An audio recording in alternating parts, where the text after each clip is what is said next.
Thank you. Good morning, colleagues and viewers at home. This is our update towards the placement, which will start on the 4th. So we have received this year 757,075 applications, of which is translated to 324,000 grade 1 and 432,219 grade 8 applications that we have received. But those are not unique applications. The unique applications are 145,472 completed applications for grade 1, and we had 160,509. In total, there's a slight increase. Let me just get into the number. It's a slight increase from last year. It's just slight increase. So within these particular applications, those that have completed and they are viable to be placed in grade 8 is grade 1 rather is 129,554, and then in grade 8 is 141,406. So in total is 270,000 if you combine them. Those are applications that met the requirement, they've complied, the parents submitted all the necessary documents, and the school has accepted them. Then we have the incomplete applicants, which amount to 7,484. These are parents who just submitted a name and submitted no documents. And there are those who have submitted partially, which is 8,444. And these are for grade 1. They submitted all documents, but they were unable to provide a viable home address. So in total, we're looking at about 15,000 all in all, incomplete applications for grade 1, and 19,000 all in all, incomplete applications for grade 8. So these applications will not be eligible to be placed in this current placement period. I'll explain later how we're going to deal with them. So far, we're dealing with 270,950 applicants that we will be seeking to place, or we will be placing rather, from the 4th of September. So the completed applications, as I've said, they've complied with all the necessary documentation. They've provided proof of residence and legible and authentic. And we'll be placing them we'll place them according to a particular criteria. I'll get to it later on. And then the incomplete, as I've said, are those that were unable to provide full documentation that were required, especially the home address and many other documents that were required. So those applicants, I repeat again to parents, that they will not be eligible to be placed now, the incomplete applications. Noting that a parent might assume that because they managed to register their child, therefore for that is enough. We do have a process that we'll set up later for them, which is something that I'll put into explanation. As I've said earlier, that from the 4th of September, we'll be releasing SMSs to parents to offer them places, and please, they will have 7 days to accept the space. So parents must avoid the delay game, because I know sometimes they get these SMSs and then they delay to accept. Maybe perhaps they might not be comfortable with a certain school or etc. So please, as you get an offer, take it, because that offer is being considered properly. And I'll explain to you, when I say those offers that we are going to be offering parents, we would have looked at a number of criteria, as I've said earlier. So there will be SMSs going out from the 4th. And if you don't get an SMS, perhaps you've lost your phone or something within the system, go to the gdeadmissions.gov.za. As the same process that you did to apply, go there and check So all parents will get an update on the 4th of September. That's what we're saying here. So placement offers will be placed according to a criteria. The criteria is five. There are 5 criteria that we utilize. The 5 criteria that we utilize. The first one is the home address within the school feeder zone. The feeder zone is an area that is a constituent area that fits into the school. It doesn't mean that because you live behind the school, therefore you are within the school feeder zone. It's a constituent area that's been designated by the school together with the SGP that this is the area that the school fits. So that is the first criteria that we utilize to place the learner. The second one is the sibling and the previous schools, because schools do feed into high schools. So those areas, we look into that. The siblings together with the previous school, the school feeder zones. Work address within the school feeder zone, we do take it as eligible. That is the third criteria. Then we have a home address within 30-kilometer radius, and then home address beyond 30-kilometer radius. Those are the last 2. So the first one that we utilize predominantly is the home address within the school feeder zone and the siblings and the previous schools. That's what we utilize critically when we are placing learners. So what we've done this year, furthermore, this year we then said let's identify the high pressure schools so that parents can know that which are these schools that are popular and they generally get a large requests. So we have identified 292 primary schools that are high pressure schools and 277 secondary schools that are high pressure schools. I will show you the top 20 schools. In primary school, we have High School Acacia in Tshwane West, and Tshwane West is also one of our pressure areas. As the school has capacity of 246, and it got applications 1,476 applications. So we've listed the top 20 high pressure schools within this presentation, but there are 292, as I've said, as primary schools that are high pressure schools. And in high schools, Gauteng School of Specialization, which the good thing about this is it's a township school as well. It's got capacity of 275. It received 2,641 applicants. This is a change because it shows that our township schools, their performance is demonstrated through this particular process, that parents are having confidence in our township schools and they want their learners to go there. So it received 2,641. That is followed by Hoër School Langehoven in Tshwane West. And these high pressure schools, majority of them are in the areas that we know. It's Ekurhuleni South, primary school, we find Ekurhuleni North, Tshwane West, and Tshwane South as well. So there are pressure areas will be seen by these schools. They actually even drive us to see where are these areas where we have pressure. So Gauteng Source is the number one in this placement period of 2,641 for a space of 275, and the list goes down. And there's quite a number, especially from Ekurhuleni South, within this top 20 schools, high pressure schools, in terms of applications.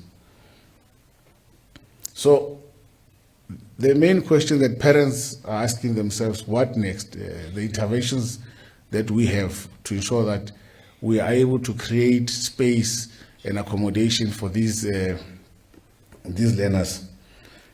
We have set up a plan, and this is what is in motion now. When I speak like this, there's something happening on the ground in terms of increasing the capacity for schools to be placed, for learners to be placed rather. So we have got 2 programs that we are running strongly, building new schools, completing schools that were incomplete. We have a very successful program of self-built, which I'll speak to as well, and also mobiles. So these are construction work that currently taking place to ensure that we create enough capacity for us to be able to place our. Remember, Gauteng system is growing. This year alone, the system grew by over 24,000 learners. This is the growth that we have received. So if you translate 24,000 learners and you say a learner is 1,000, a school is one learner, so it means the system grew by 24 schools. So we needed 24 extra schools to what we have now. And as things are going with the growth of the in-migration into Gauteng province, we are anticipating that the system will grow to the size of Free State in the next 5 years. That's what the research tells us. So the need and the urgency of building this infrastructure to accommodate all this growth in the system is what has been driving us. So it's high on the agenda of the department that we need to increase and build capacity to ensure that we are able to deal with the in-migration into our province with the growth. And the growth is rapid, especially with the rapid growth in urbanization across the world. There's movement from rural areas to urban centers. So Gauteng is one of those urban centers that's growing very rapidly. So the approach, as I've said, is to conclude incomplete schools that we're currently building. These are schools such as Maibuye that will be opening, Beach Acres that will be opening, so completing also those that Rasteval. So there's quite a number of schools that we already started building. We're going to complete them before the beginning of the academic year. Furthermore, we're going to look into repurposing some classrooms, because we know that some schools take classrooms and they say it's for a particular special purposes. We're going to be looking into those classrooms because we need classroom space.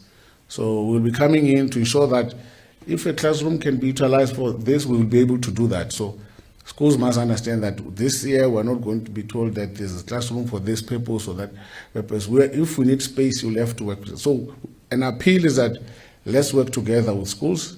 Let's ensure that we create space. The system is growing.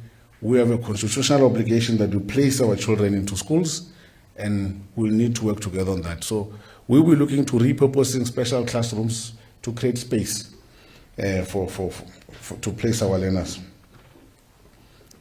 So the self-build program, as I've spoken about it, that it's a successful program that we managed to build 1,176 classrooms. Spaces from the past 3 years at a cost of 587 million, and that is about 7 schools. Literally, it's about 7 schools if you translate it into schools. So that's 39 schools rather. Sorry, 39 schools. As opposed to if you build a new school, with that money would have built 7 schools, because the school costs about 80 million. On average. So very successful program. We'll be continuing with it. We have requested a budget from Treasury, which they were finalizing. We're looking to build about 2,300 extra additional classrooms through this self-build program. We will give schools a budget so that they are able to build that additional classroom capacity. Obviously, we identify schools with spaces. Some schools don't have spaces.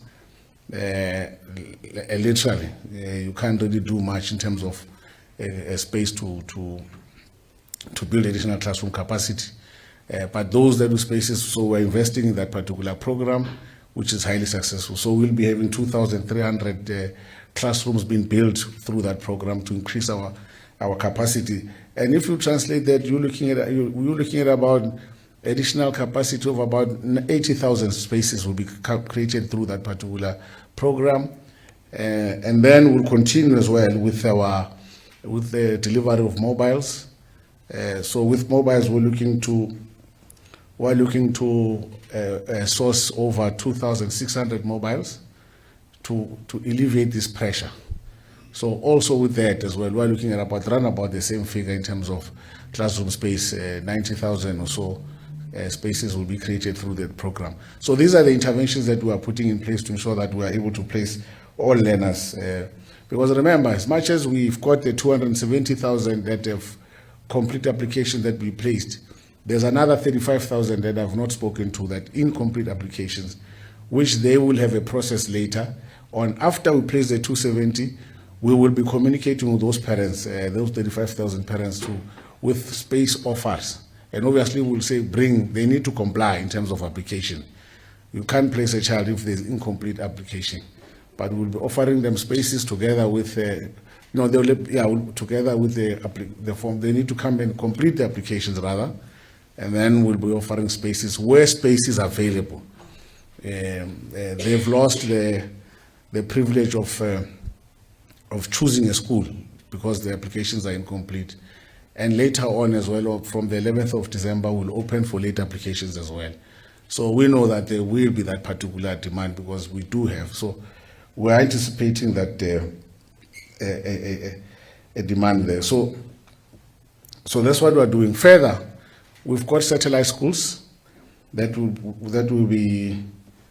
will be also be looking into establishing across, especially in high pressure areas. We'll be identifying vacant lands and working with immediate schools nearby so that we can set up these satellite schools across the province where there's a need. Already we do have a few of them, so we've seen that model works. So we'll continue with it so that we'll be able to place this excess pressure that we have, especially in our high pressure areas. So the new and replacement schools that are under construction, as I've spoken about, Bramfisher, including Sizwe, Simunye, Sempato, Ribanilak, all these schools are schools that are currently under construction. We're pushing to complete them by the beginning of the academic year. So we want this, the contractors, I said to them that they need to work, if possible, 24 hours a day so that they are able to meet the deadline. So these are the schools that we are targeting for them to be ready for the academic year, to assist us to alleviate the pressure and create that particular school's classroom capacity that we need daily. So with unplaced applicants, firstly, I said that you will be, yes, the unplaced, these are the ones that I said they've got incomplete applications. I repeat again that they are not eligible now. A parent can assume that because they submitted the child's name, they're eligible. No, they're not eligible because they didn't complete. So they'll have to wait for the process when we're done with these ones. Then we'll communicate with them via SMS. And also parents are urged to go from time to time, go to the GDE admissions to check for an update from time to time. From there, they will see an update so that update will say, we'll open up for them the incomplete applicants, and the schools that will be available, the system will show what is available. They will only be able to apply for those particular schools. And still, they'll have to comply with the documentation that is needed. That's important. The parents must know that they have to all the time comply. And those that have complied, they might not be happy with some of the school place, the offers, they have a right to appeal. So the 270,000 are the ones that have a right to appeal. They can appeal within 7 days, and it's online. And they must remember that the decision from the appeal, once it's signed off by the MEC, which is myself, it's final. It's final. So we're very objective. Parents must not assume that because there was an offer, therefore I will not take. If the appeal is there and I can see that the process could be handled differently, there's evidence, a lot of evidence of many a times we have insisted that schools must take their learners. So parents must be assured that the appeal process is quite credible and it's a process they can undertake if they're not happy with the offers that they would have received from this process. So those is for those that have for those parents that are the 270,000 parents. But the rest, late applications and incomplete applications, have no right to appeal. The space that you are offered is the space that is there. So parents can decide to take it or not, but we urge parents to take it. Because our role, as I've said earlier, that is to comply constitutionally, and the Constitution says is to ensure that the child is in school. So we comply constitutionally to ensure that we offer every child space. So parents can do that. So those appeals obviously will be processed within 14 to 21 days of the receipt of it. So it's going to be a very speedy process that will be dealing with appeals. But I would urge parents that please work with us. It's not an easy process that we undertake, as you are all aware. We all want schools that we want. But sometimes, as I've outlined, I've showed you the high pressure schools that 277, especially secondary schools. I'll focus there because that's where there's a lot of pressure in terms of applications. Parents work with us in that space, that we know that perhaps we wanted certain schools and those schools are full. But where would be taking your learner if we don't place them at a school that you have preferred? It's a school that is immediate to that school that you preferred. It's not a school, we're not going to take your child, if you have applied in Hoërskool Menlo, then we take your child and place them in Winterveld. We're not going to do that. We're not irrational. We look for immediate schools that are within the area, because we know that a parent's decision to apply for a child in a particular area is informed by also the socio-economic status, that are they working there or are they living there. So there are many factors. So we are considerate of those particular factors. So when we place your child, we will be placing your child next to or immediately close to where you would have preferred, and trust the capacity of our schools to perform. Our province is a high-performing province in terms of, as you know, with the matric results were always above 80-84%. So it's a high-performing province. It's not a province where the results are a bit low. So you can trust our schools, and even our township schools. The most in-demand school in Gauteng currently is a school in Katlehong, in demand. So it shows you that even these township schools that parents maybe initially had a view about, but now they are. And in fact, most parents are moving their kids. They might stay in a suburban area, but they go and apply a child in a township, because the performance of these township schools and the quality that they get from the school. So across our province, our schools are of high quality in terms of performance. We're working very hard to ensure that we bring all our schools at the same level. And so far, because of the narrowing, and that shows even in the narrowing of the gap between the performance of former, what you call Model C school and the township school, it has narrowed to about 7% or 9% this year. So it's literally not there in terms of, if you differentiate in terms of quality of passes. So there's passes there. So with that said, just quick recap for all parents. From the 4th of September, SMSs will be released. If you don't get an SMS, go to the GD admissions page and you'll find some form of communication that will be there. All parents will be communicated on that day. They'll receive some form of communication in terms of placement offers. And this process will continue until we are done, until the end of the year. We'll ensure that we place them as quickly as possible. But because of how we are improving every year with this system, we will be able to do this process much quicker than we did last year, so that we can begin to deal with those incomplete applications and also begin to deal with the late applications. So we'll be moving very quick. It's a process that we're working very, very strong with our team from POS, our districts and our schools. Every day we're working together to ensure that we find and create space for all these learners that have come forward for us to place the 270,000. So if you need further assistance, parents can go to districts. They can visit our district offices. We've got 15 district offices. They can go there anytime to ensure that they are able to get help if they need further details and assistance on acceptance and placement of offers.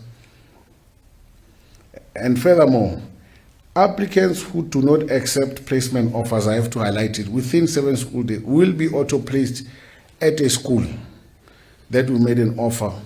So we will place, so you will have 7 days to apply your mind. If you don't make a decision in 7 days, we place the child. Because we really have to create space. Because sometimes you can get offers from 4 schools that you've applied for, and then you delay. So the delay means the system recognizes this 4 as being occupied. So to open up, we're going to take decisions. 7 days, the parent doesn't make a decision, we place the child. then we free up spaces so that we can continue with this process of placing learners. So 7 days, parents will have 7 days from the 4th of September until that 7 days lapse to accept or reject the placement offer. So, and it's important to repeat again that prioritization will be for the complete applications. More importantly, those with verifiable home address. The feeder zone will be prioritized. So when we place, the first criteria is the school feeder zone, the home address. And then from there, as I've said, the criteria, the sibling and the school feeder zone. So those are the two that are very critical as when we make decisions on placing learners. And then if that doesn't, we'll also looking to place learners to schools where spaces are available nearby, closest to the feeder zone. So as I've showed you, the high pressure air schools, 270 spaces for Gauteng source, 2,600 applicants. So obviously there's no space for over 2,400 learners there. So we'll need to work with parents, need to work with us that there will be 2,400 parents who will not get spaces in Gauteng source. And we will place those learners in schools nearby the school, the area. So parents work with us that we will be making you offers from schools nearby to those that you've applied for, and those that are nearby to your home address, and those are nearby to the previous school feeder zone. We'll be looking into place. So work with us in that process. Take the spaces, the offers that we are making. Every school in our province provides good education. And we are working around the clock to ensure that we even get those schools that parents are in doubt of into the level that Gauteng is known for, to be a high-performing province. And we have many research data that tells us that Gauteng is providing quality education. Even research across the world, we are providing good everywhere. So they need to trust us there. So with that said, the contact details are there. I'm sure you can see them. We have the toll-free number, WhatsApp, hotline, email, the website. You can also reach us on our social media pages if needs be. We do respond. We have responded to a couple of parents who have come on our social media pages for queries and intervention. So with that said, thank you very much. I wish all the parents all the best, and please take what you are offering your child. Gauteng are offering good education across. Thank you very much.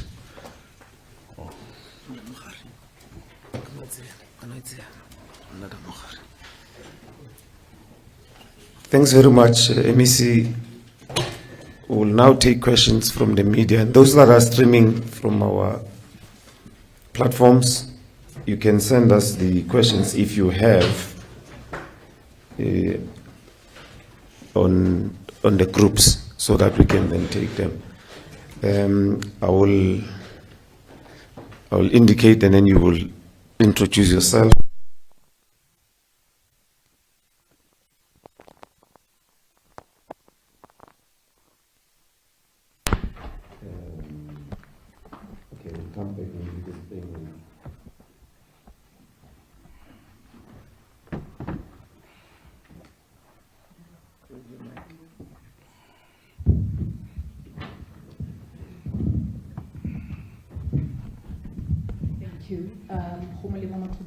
UFM. You have identified Tshwane West as a high-pressured area. This was also identified last year during the placement process. In particular, in this area, what have you done to alleviate the pressure? If you're building a new school or you're building schools, how many will you be building in this particular area?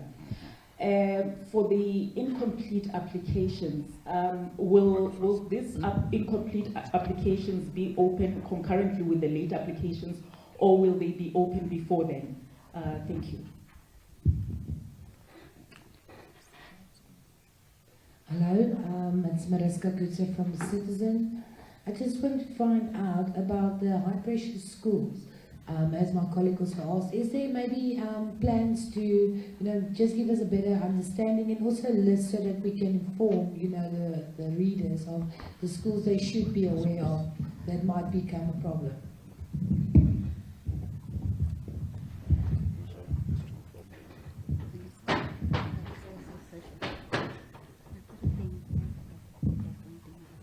Thank you. My name is Bafedile Moirane from eNCA. My question is in relation, MEC, to the incident at Zakane Secondary School.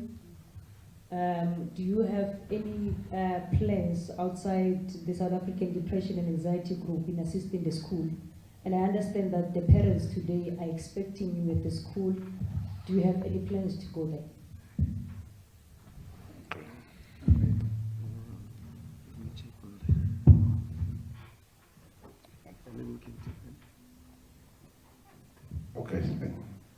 Okay, thank you so much.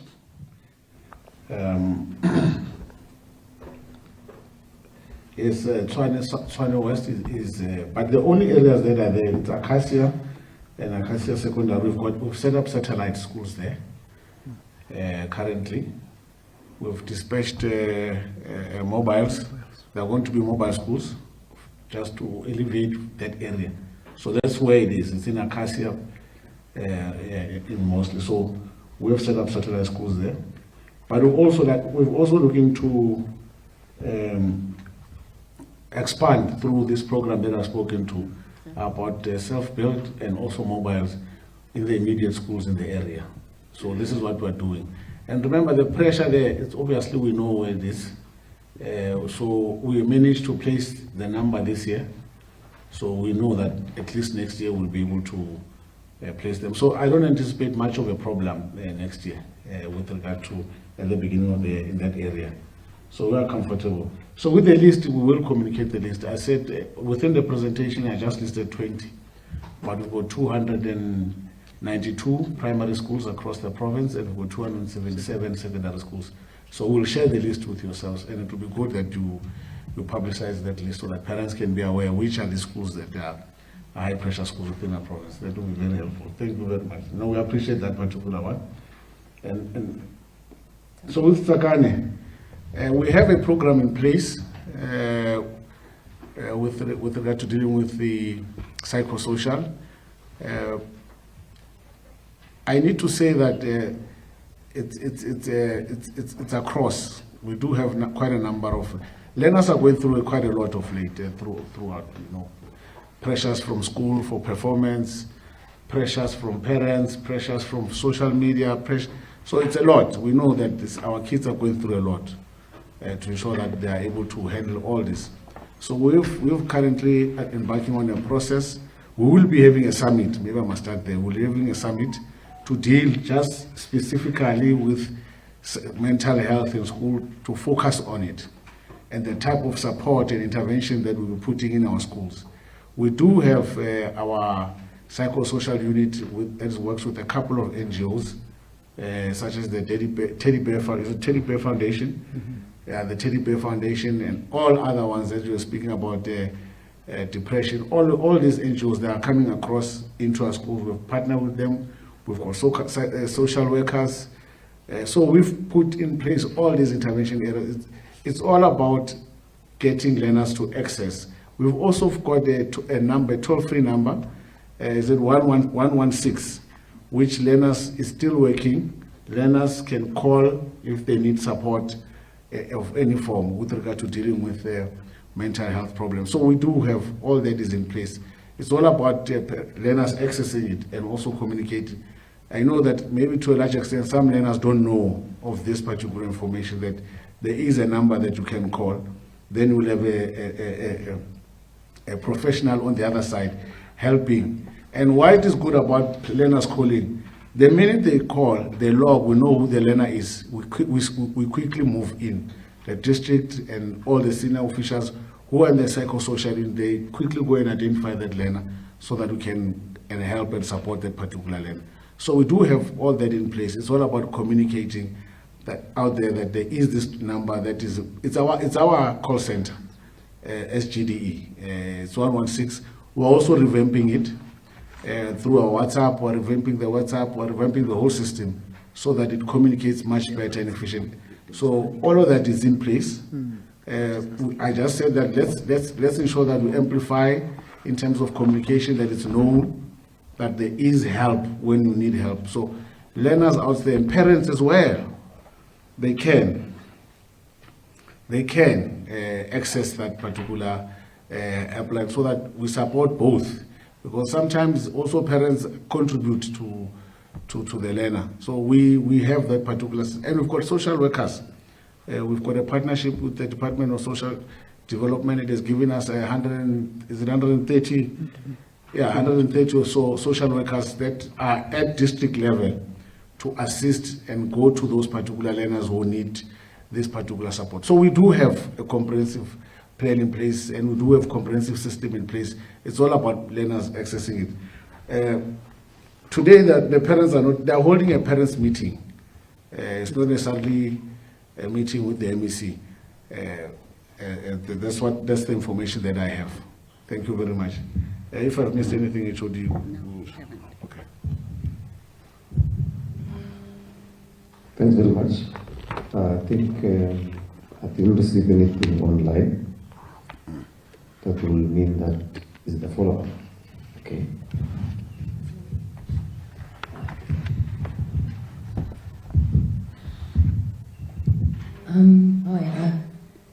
I just want to find out, I hope I pronounce this right, the Maya Bouye primary school there in Midrand.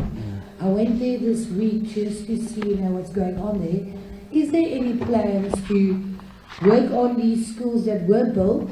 I mean, there's a perfect, I don't want to say it's a perfectly good school because obviously it's falling apart. But I mean, there's space, there's means, and I understand tender processes and we all know it, but is there plans to do that next year, those type of unfinished, abandoned schools? And do you guys think that that would maybe help alleviate this problem of the schools are too full and so on? So yeah, is there a plan for those unfinished schools? Or what is pressure? Yeah. No, I spoke about it within my presentation. Maybe I highlighted it. Maibuye, Pech Acres, and all these other schools, Bramfisher and LG Olele, there's a number of schools that were in construction and they were not completed. We are going to complete. Maibuye will be open in the next academic year. I can assure you that much. I'm sure since you've gone there, you saw that they've already cleared up the grasses outside. That's a start. We're clearing up. If there are snakes, we're ensuring that we remove them. When there's grass, anything can be there. So we've cleared up the grass. The contractor will be on site this week to start. Remember, my point in terms of structure is there. We have a structure. We're just going to fix the electrical cabling, just lights and all those things. So we've got a contractor that will be there this week to begin work. So to ensure that by the next academic year, Maibuye is one of those schools that we want to be open. That also goes to schools that we've opened partially, such as Bramfisher, we've opened partially, so we're completing them. Bramfisher, I know it's sitting at about 90% completion, so it's about 10%. So Pech Acres, which is a ACT, we're also going to open it up. We're going to conclude it. It will be done at the beginning of the academic year. We need spaces, so we are not going to play with infrastructure that we have. We're going to ensure that we get it right into proper quality for our learners. So all those things, we're aware of them and we're going to do. But more importantly, like I said, the self-built, the 2,300 schools, 2,300 classrooms is our target, because they're even better because of it's brick and mortar. So one brick and mortar as opposed to mobiles. But we're also procuring mobiles. We're looking to procure almost about 2,600 because mobiles are quicker. Because when you build, we're looking at that. So mobiles also. So it's a simultaneous process. We're repurposing classrooms to ensure that we create space. So we're doing we've got all these plans in place. We're executing them rather. It's no longer a plan, it's something that is in action now. We're executing it so that we're able to create spaces for our learners.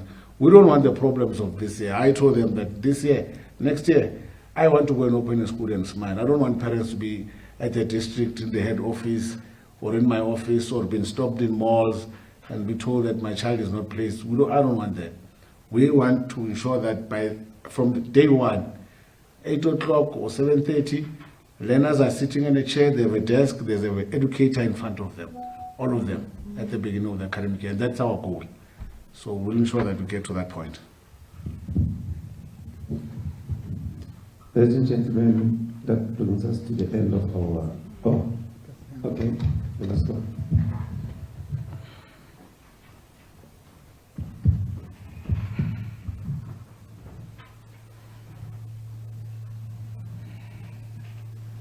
Thank you, MC.